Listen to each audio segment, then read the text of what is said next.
अस्सलामुअलैकुम। कैसे हैं आप सब लोग? उम्मीद है आप सब खैरियत से होंगे। आप सब से इल्तिजा है कि प्लीज़ मेरे चैनल को सब्सक्राइब करें, वीडियो को लाइक करें, कमेंट्स करें, शेयर करें। शुक्रिया। नावल्स की दुनिया में खुशामदीद। आज मैं आपको सुनाने जा रही हूँ किस्त नंबर 2 मैं और तुम नावल की, जिसे लिखा है किरण मुश्ताक ने। मैं तो सोच रहा था कि अब तुम मुझसे कभी नहीं मिलोगी। आइसक्रीम मारिया को पकड़ाते हुए इसने कहा और इससे कुछ फासले पे बैठ गया। वो दोनों इस वक्त पार्क में बैठे हुए थे। मैं तुमसे क्यों नाराज़ होंगी, मारिया ने अनजान बनने की एक्टिंग करते हुए कहा। हमने बाबर के रिश्ते के लिए इनकार जो कर दिया था। खाला तो बहुत गुस्से में होंगी, वो मारी की तरफ देखते हुए बोला। नहीं, हर इंसान की अपनी मर्जी है। अब इस छोटी सी बात पे तो आपस के ताल्लुकात ख़राब नहीं करने चाहिए, मारिया सामने देखते हुए बोली। आते जाते लोग इनकी जोड़ी को नज़रों से सराह रहे थे। इससे खुद पे फ़ख्र महसूस हो रहा था कि इतना शानदार शख्स इसके पीछे पागल था। अच्छा, मैं सोच रहा था कि आइंदा पार्क में ना मिलें। अच्छा नहीं लगता ऐसे। तुम मेरे घर आ जाया करो। तुम लोग तो जॉइंट फैमिली में रहते हो, तो मैं तो नहीं आ सकता। तुम्हारे घर में तो बहुत लड़कियां हैं, आइसक्रीम का बेंच पे रखते हुए इसने कहा। नहीं, अगर मैं तुम्हारे घर आऊँगी मिलने के लिए तो हम कहाँ अपनी बातें कर सकेंगे। मतलब ज़ाहिर है खाला लोगों से भी बातचीत करनी होंगी। इसके बाजू पे हाथ रखते हुए बोली। देखो, आपस की बातें तो हम रोज़ाना फ़ोन पे करते हैं ना। अगर मेरे घर पे हम ना कर सके तो क्या हुआ, मकसद तो एक दूसरे को देखना है ना। और अम्मी भी तुम्हें याद कर रही थी, तुम कल चक्कर लगाना। गैर महसूस तरीके से इसका हाथ बाजू से हटाते हुए वो बोला। लगाऊंगी चक्कर, ज़बरदस्ती चेहरे पर मुस्कुराहट लाते हुए मारिया ने कहा। हाँ दया हर वक्त घर वालों की पड़ी रहती है।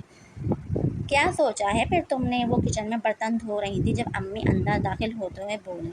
अब्बू क्या कहते हैं? सर झुकाए सैंक पर नज़र जमाए इसने कहा। वो कह रहे हैं कि अगर तुम्हें कोई एतराज़ नहीं है तो बशीर भाई को रिश्ता मांगने के लिए बुला लूँ। इसके झुके सर को देखते हुए उन्होंने कहा। ताई अम्मी को बताया आपने? सर ऊपर उठाते हुए इसने पूछा।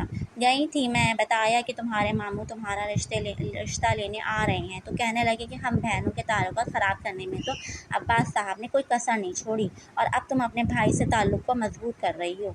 ये सही है। भाई साहब तो बस यही चाहते हैं कि हम इनके आगे सारी ज़िंदगी हाथ फैलाते रहें। अम्मी ने तबस्सुम बेगम के अल्फाज हूबहू उसे बताए। मैं भी कल गई थी। ताई रायमा आपी और आयमा ने सीधे मुंह बात नहीं की। मैं तो बस सायमा के पास थोड़ी देर बैठ के आ गई। ताई की जो मर्ज़ी वो करें। अब्बू मना ना करते। बर्तन स्टैंड पे बर्तन लगाते हुए वो बोली। अरे तुम्हारे अब्बू के मना करने पे वो रुकती? ये तो समीर ने मना किया तो वो कुछ कर ना सकी। सारी ज़िंदगी इनके साथ भलाई की, लेकिन भाभी ने कभी सीधे मुँह बात न की। खैर छोड़ो। फिर बुला लूँ तुम्हारे मामू को? तबस्सुम बेगम का रवैया हमेशा इन्हें तकलीफ़ देता। बुला लें, सपाट चेहरे के साथ उसने जवाब दिया। खस कम जहाँ पाक। उफ, मेरे सर से तो बोझ उतर गया। मैं तो ये सोच कर परेशान रहती थी कि कहीं अबीर को ना बहू बनाना पड़े, पर अब तो ये कांटा भी निकल गया। छालियाँ कतरते हुए तबस्सुम बेगम ने पास बैठी रायमा और आयमा से कहा। मुझे क्या फ़ायदा हुआ? बाबर से मेरा रिश्ता तो तय नहीं हो गया, और वैसे भी अम्मी समीर मारी को पसंद करता है। उसने कौन सा अबीर से शादी करनी थी? रायमा दुखी लहजे में बोली। क्या क्या ख्वाब दिखाए थे बाबर ने, सब खाक में मिल गए।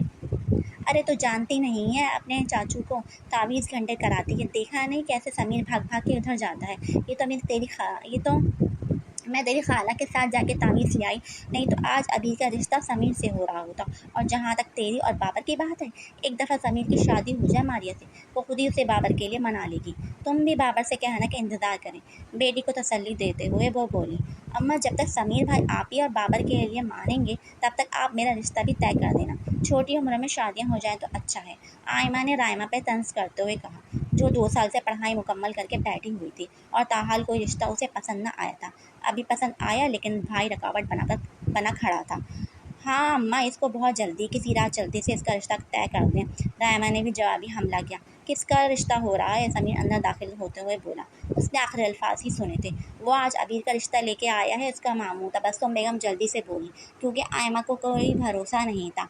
भाई को रायमा और बाबर का बता देती।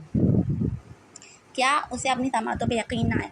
तुम्हें नहीं बताया? तुम्हारी सहेली पे जोर देते हुए रायमा ने कहा। समीर ने इसकी बात पे ध्यान नहीं दिया और चचा के घर की तरफ चल पड़ा।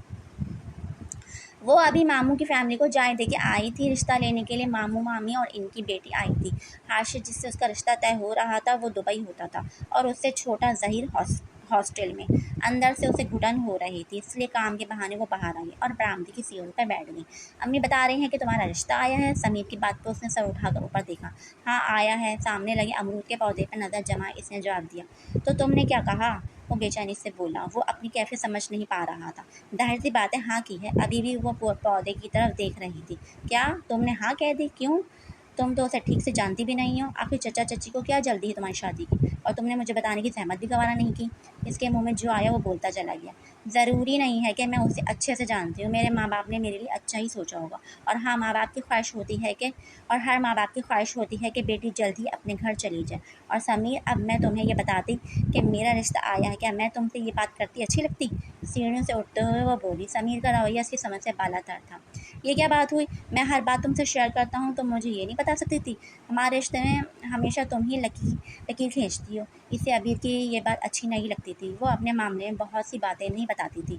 मैं लड़की हूँ और कुछ रिश्तों में लकीर खींचना अच्छा होता है। खैर, कुछ अरसे तक तुम समझ जाओगे। अंदर आओ, मामू की फैमिली से मेरा। इसे अंदर आने का इशारा करते हुए वह बोली। नहीं, मुझे कुछ काम है, मैं चलता हूँ। और वापस आते हुए वो सोच रहा था कि अगर अबीर की शादी हो रही है तो उससे क्या मसला है? कभी ना कभी तो होनी है ना इसकी शादी। इसके साथ ही मैं कहानी अब ख़त्म करती हूँ।